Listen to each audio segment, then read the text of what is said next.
Dragolord de Gelo. Parte 10. Hora de começar. Depois de dizer isso a Chautiar, que estava de pé ao lado dela, Aura desenrolou o pergaminho, o item de classe mundial que trouxera consigo, e ativou seu poder.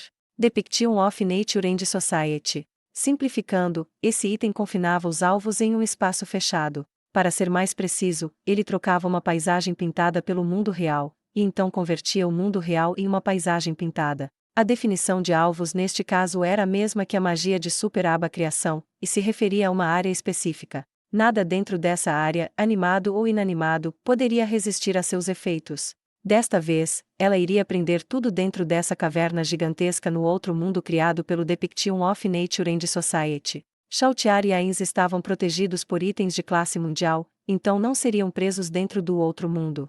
Em vez disso, apareceriam na paisagem pintada que substituía a região da realidade devorada. No entanto, como usuária do item, Aura seria sugada automaticamente para dentro. Este mundo pintado era quase o mesmo que o mundo real, sem nada estranho ou notável que fosse perceptível. Entretanto, era fundamentalmente uma ilusão. Sem o poder do Depiction of Nature and Society, uma vez que alguém saísse da área-alvo, tudo desapareceria como uma névoa. Em outras palavras, qualquer tesouro obtido dentro do mundo pintado também se dissolveria em névoa. Naturalmente, as duas haviam entrado nesse segmento da realidade por vontade própria. Normalmente, os itens de classe mundial não poderiam afetar os detentores de outros itens de classe mundial, mas seria diferente se esses detentores aceitassem serem afetados. Tudo isso graças a um patch que os desenvolvedores aplicaram. Pode-se escolher entre 100 outros mundos para sobrepor aos alvos dessa troca de realidade.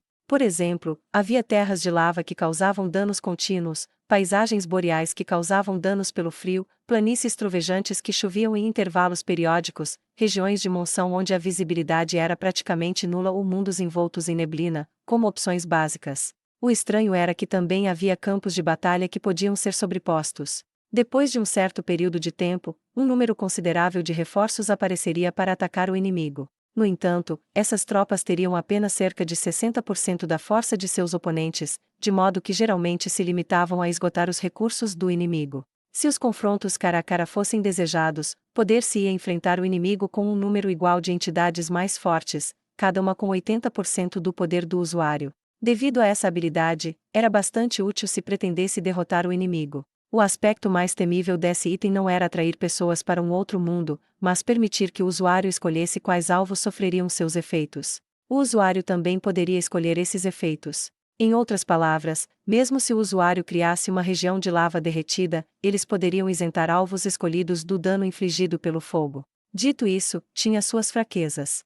A menos que outros mundos específicos fossem usados, uma das 40 rotas de fuga seria escolhida aleatoriamente durante cada ativação, e se o inimigo conseguisse escapar através da rota, a propriedade do item seria transferida para o inimigo. É claro que nenhuma dessas rotas de fuga era simples, mas o fato de que alguém pudesse apreender o item sem derrotar seu detentor significava que obtê-lo era mais fácil do que a maioria dos outros itens de classe mundial. Desta vez, Aura escolheu um desses outros mundos específicos, uma região simples de espaço fechado. Além de estar preso, o inimigo não sofreria nenhuma consequência deletéria. Ainda assim, havia apenas uma maneira específica de escapar desse lugar.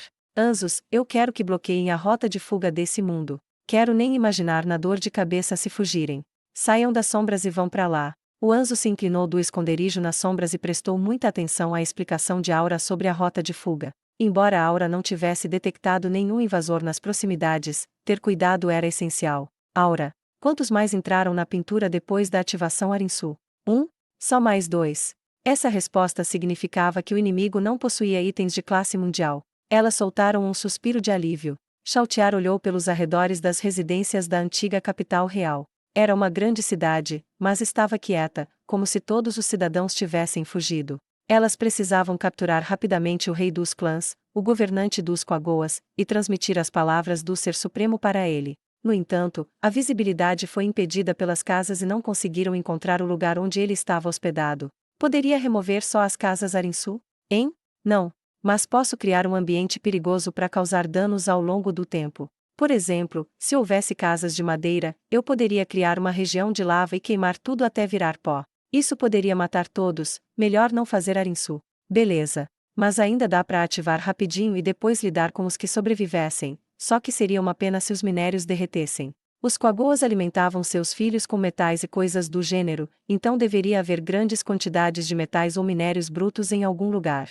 Destruí-los seria um desperdício, e Chautiar concordou. E também, o Ain-sama disse que era para ver se estavam dispostos a servir. E então ele disse que, caso eles se recusassem, nós os separaríamos em uma quantia específica. Arinsu. Chautiar.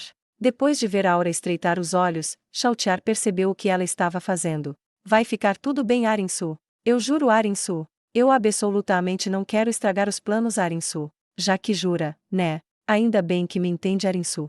É preciso pensar passos à frente. Já é hora de ir? Vamos lá. Então, posso deixar que lide com eles. Acho que sou mais adequada para essa tarefa. Você está bem com isso, Arinsu? A força de Aura estava ligada às suas feras mágicas, então ela não era tão boa nesse tipo de coisa. Sim, né? Se o Mari estivesse aqui, ele faria um terremoto e acabaria com um montão deles. Ele tem os ataques de área mais fortes de Nazarick, Arinsu. Tenho orgulho do meu poder também, mas aqui fico um tanto limitada. A propósito, usar um terremoto para obliterá-los não cumpriria o comando de seu mestre para selecioná-los. Pois se esse fosse o objetivo, então poderia simplesmente conjurar seus familiares para realizar um massacre indiscriminado. Vai ver que é por isso que o Ain-sama te escolheu, né? São tarefas para você aprender, Chautiar. Aura repetiu as ordens que seu mestre havia transmitido muitas vezes. Isso, é verdade. Respondeu Chautiar, e então mencionou algo que estava pensando há algum tempo. A julgar pela força dos inimigos que encontramos até agora, não parece que há alguém aqui que possa derrotar um Cavaleiro da Morte, Arinsu. Será que foram derrotados por acaso? É mais provável que usaram um item ou os derrotaram com uma conjuração temporária. É muito raro que as previsões do Ain-sama estejam erradas, Arinsu. Chautiar percebeu que Aura estava olhando a. Ela não queria perguntar o porquê estava fazendo isso. O quê? Me esqueci de algo, Arinsu. Não é isso. É que você é uma bobona. Um olhar de desagrado cruzou o rosto de Chautiar. Se ela tivesse esquecido alguma coisa, então por que não contar sem rodeios? Logo depois, Aura deu sua esperada resposta. Presta atenção no que tá falando. Fala sério, como o Ain-sama poderia cometer esse tipo de erro? E se ter os Cavaleiros da Morte derrotados for parte do plano do Ain-sama, Arinsu? É verdade que os Cavaleiros da Morte feitos pelo Ain-sama têm atributos muito altos. Ninguém que tenhamos encontrado até agora deveria ter sido capaz de derrotá-los. Aura bateu com o punho na mão. Oh, será que é possível? Ela falou perguntando a si mesma. Acho que faz sentido. É possível que tenha deixado a oposição matar os Cavaleiros da Morte de propósito. Não pensei tão à frente assim, mas até que cheguei perto. Os Cavaleiros da Morte caíram junto com a ponte, só que acho que morreram na queda. As pegadas deles estavam lá quando a gente passou pela fortaleza, mas não do outro lado. Ou seja, eles foram derrotados no meio do caminho. Então só há uma razão para terem morrido. Se for isso, então excedeu as previsões do Ain-sama, Arinsu. Como eu já disse, não é bem assim. Olha, se o Ain-sama estivesse falando sério aquela hora, aí você teria razão, Chautiar. Como assim, Arinsu? Chautiar tricotou as sobrancelhas, incapaz de entender. Aura fez agr, e deu uma pisada no pé de Chautiar. O que quer dizer com como assim? Eu já não te disse. Ain-sama já sabia que os Cavaleiros da Morte morreram por cair na grande fenda.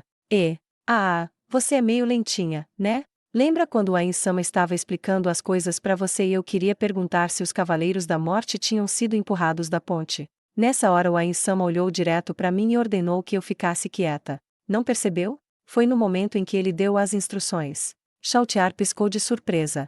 Ela viu seu mestre fazer aquele gesto. No começo, pensou que era porque ele queria que Aura ficasse quieta pois estava dizendo alguma coisa. No entanto, esse ser supremo era um estrategista gênio, então a explicação de Aura era mais provável em oposição à sua leitura potencialmente falha da situação. Ainda assim, se esse era o caso, por que ele explicará tudo isso a ela? Não faça essa cara feia para mim não. Pense um pouco e vai saber. As palavras distraídas de Aura fizeram o coração de Chautiar encolher como se estivesse sido jogado em um redemoinho. Será que foi, por mim? Ele fez isso de propósito para me treinar. É isso que quer dizer, Arinsu? E o que mais seria? Ao longo do caminho, você disse que poderia ter um inimigo forte e perguntou ao Ain-sama um monte de coisas. Se soubesse que eles haviam caído na grande fenda, você teria perguntado tanto. Mas pode manter isso em segredo? Só contei porque você estava duvidando do Ain-sama. Eu duvidando da inteligência do Ain-sama?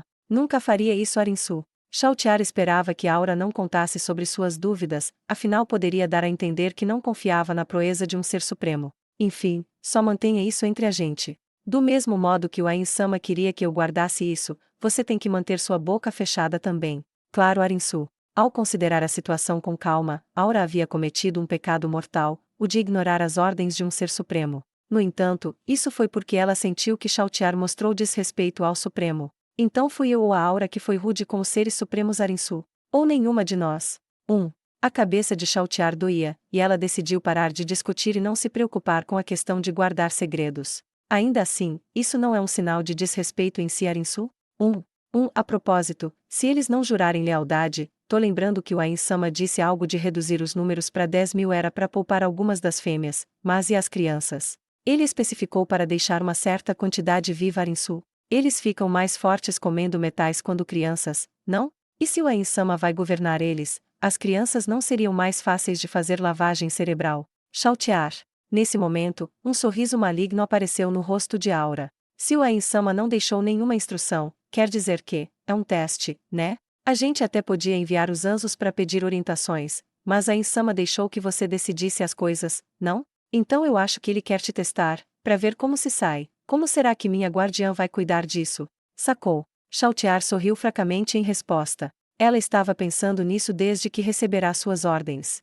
4.000 machos, 4.000 fêmeas e 2.000 crianças devem ser suficientes Arinsu. Acho que sim. Você parece até bem à vontade com isso. Aura ficou em silêncio e colocou a mão na orelha. Chautiar sabia o que ela estava fazendo e se manteve o mais silenciosa possível. No final, ela sorriu de orelha a orelha. Escutei o que parece ser um grande grupo de Quagoas se movendo. Eles estão fugindo, ou implantando suas tropas Arinsu. Não sei bem, porque eu estou me guiando pelo som, mas não parecem estar fugindo. É mais como se eles estivessem se dispersando fora da cidade. Aparentemente, havia 80.000 Quagoas aqui. Demi-humanos eram do tipo que ficavam mais fortes com a idade. Em outras palavras, todos poderiam ser soldados.